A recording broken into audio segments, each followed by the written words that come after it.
अक्सर हम लोग मानते भी हैं, जानते भी हैं कि डॉक्टर भगवान का दूसरा रूप होते हैं और एक स्वस्थ देश, एक स्वस्थ समाज, एक स्वस्थ परिवार, एक स्वस्थ व्यक्ति डॉक्टर ही बनाते हैं। लेकिन अगर उस डॉक्टर को बनाने की प्रक्रिया अस्वस्थ हो जाए तो वो डॉक्टर कैसे एक स्वस्थ नागरिक को बनाएगा? मैं आंकड़े पीछे चलते रहेंगे, मैं साथ साथ बोलता रहूंगा ताकि आपको समझ में आए कि क्या हैं ये आंकड़े। नाम है नीट। कहीं से भी रिजल्ट देखने के बाद क्या आपको लगता है कि ये प्रक्रिया नीट है, ये प्रक्रिया साफ है, स्वस्थ है, स्वच्छ है? बिल्कुल नहीं लगता। अगर ये आप आंकड़े देखेंगे, 24 लाख बच्चों का भविष्य धूमिल हो रहा है, उस पर पानी फेर दिया गया है इस परीक्षा के माध्यम से। पहले क्या हुआ? तारीख बढ़ाते रहे, बार बार तारीख बढ़ा रहे थे और फिर पूरे सिस्टम की पोल 4 जून को खुल गई।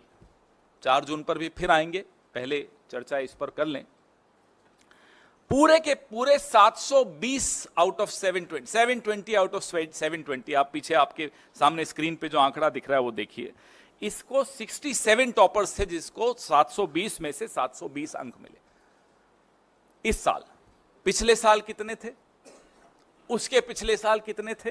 ये तमाम आंकड़े ये विनीत जी ने हमारे रिसर्च करके मुझे दिया। ये बड़ी अच्छी रिसर्च इन्होंने की, ये आपको सारे आंकड़े इसमें दिखेंगे।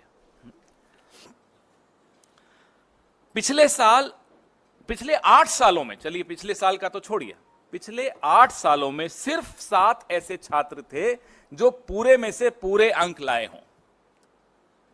8 साल में 7 छात्र और 1 साल में 67 छात्र। यह अपने आप में चौंका देने वाला आंकड़ा है। शिक्षा मंत्री जी कोई जवाब नहीं। ये एक्स्ट्रा 2AB कहां से आया? प्रधानमंत्री की भाषा में अगर पूछें तो ये 2AB आया कहां से एक्स्ट्रा? उनको बड़ा शौक है इस तरह के इक्वेशन देने का। जयराम जी होते तो बड़ा मुस्कुराते इस बात को सुनकर, उनको भी बड़ा प्रिय लगता है ये उदाहरण। अब ये परीक्षा पे चर्चा से प्रेरणा मिली बच्चों को, ये तो हम मान नहीं सकते। परीक्षा पे चर्चा से हम में से किसी को कभी मिली है प्रेरणा प्रधानमंत्री से? लेकिन फिर घोटाला हुआ। ये कैसे साबित हुआ? बिहार में पुलिस ने पकड़ा, कई ऐसे लोगों को पकड़ा, आज वो हिरासत में हैं, जिन्होंने टेलीग्राम चैनल्स पे नीट के पेपर लीक किए थे। इसकी जांच में आगे क्या हुआ ये हमें नहीं मालूम। 13 आरोपी वहां गिरफ्तार हुए। वैसे ही गोधरा, गुजरात, बिहार भी का उदाहरण दे रहा हूं मैं आपको, अब गुजरात का भी उदाहरण दे रहा हूं। गोधरा में भी कोचिंग सेंटर्स के साथ मिलकर, एक पर्टिकुलर कोचिंग सेंटर था, उसके साथ मिलकर कैसे ये लीक हुआ।